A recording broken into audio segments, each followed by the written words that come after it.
پردہ کے احکامات 3 درجات پر مشتمل ہیں: فرض، واجب اور مباح۔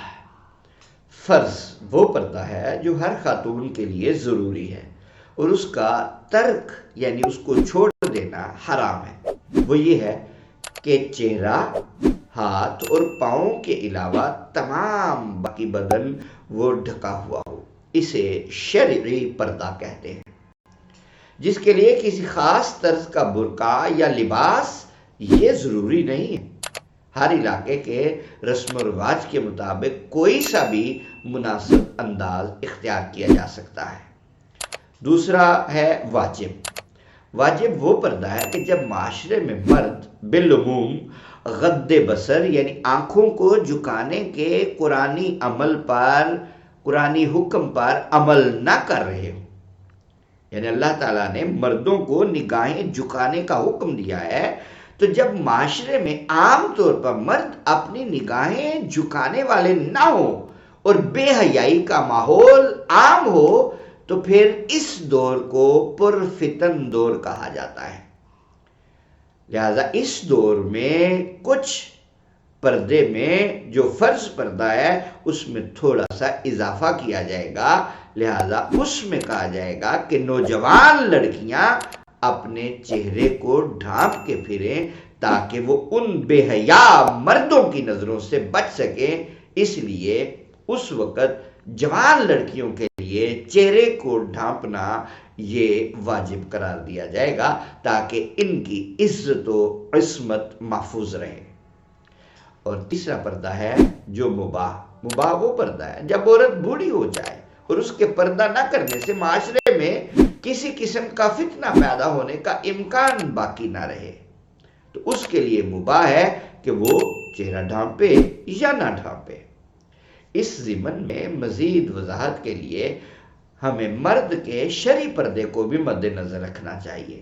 بدقسمتی سے ہم پردے کا صرف ایک ہی رخ سامنے رکھتے ہیں اور دوسرے پہلو کو یکسر نظر انداز کر دیتے ہیں۔ قرآن مجید میں 2 قسم کے پردے کا بیان آیا ہے، پہلی آیت میں مرد کے لیے، دوسری میں عورت کے لیے۔ آج ہمارے ہاں صرف عورت کے پردے کا مسئلہ بتایا جاتا ہے اور پوچھا بھی یہی جاتا ہے، جبکہ مرد کا پردہ نہیں نہ تو پوچھا جاتا ہے اور نہ ہی کوئی بتاتا ہے۔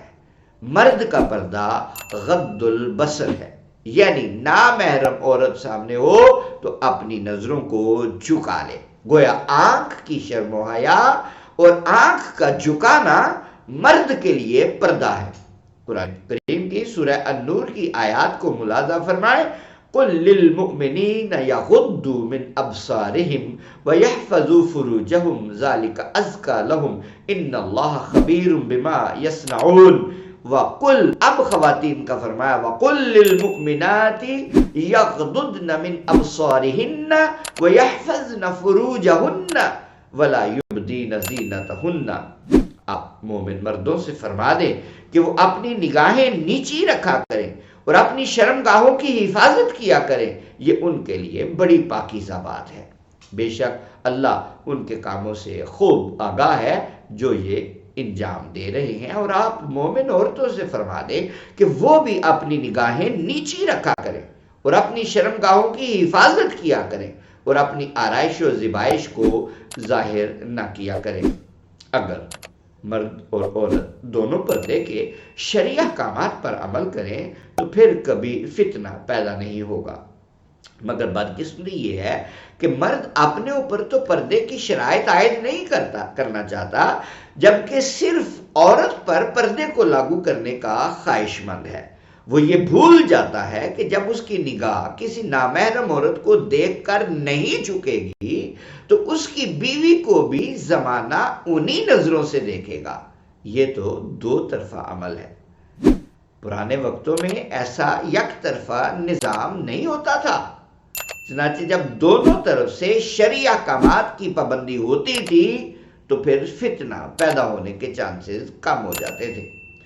اب موجودہ زمانے میں جہاں ماحول یہ بن چکا ہے کہ مرد بالعموم اپنی نگاہوں کو نہیں جھکاتے، غض البصر نہیں کرتے، پابندی حکم قرآن کی نہیں کرتے، ایسے ماحول میں اگر جوان لڑکیاں صرف فرض پردے پر عمل کرتے ہوئے کھلے چہرے کے ساتھ باہر نکلیں گی تو فتنہ پیدا ہونے کے امکانات ہیں۔ اس لیے اس فتنے سے خود کو بچانے کے لیے انہیں چاہیے کہ وہ اپنے چہروں کو بھی ڈھانپے۔ یہ اقدام حکم ربی نہیں، فتنہ کو رفع کرنے کے لیے ہے۔ اگر آج بھی دنیا میں کوئی ایسا علاقہ ہو جہاں فتنہ کا امکان نہ ہو تو وہاں محض فرض پردہ پر بھی اکتفا کر لینا ضروری ہے۔ یہی وجہ ہے کہ آپ دیکھتے ہیں کہ حج پہ فتنہ کے چانسز نہیں ہوتے، چونکہ سب ایک نیک مقصد کے لیے وہاں اکٹھا ہوتے ہیں، تو وہاں پر چہرے کا پردہ ضروری قرار نہیں دیا گیا۔ فتنہ نہ ہو تو کوئی ضروری نہیں، فتنہ ہو تو اس صورت میں چہرے کو بھی ڈھانپنا چاہیے، پھر یہ واجب کے درجے میں آئے گا، فرض تب بھی نہیں ہوگا۔ وما علیہ الا البلاغ۔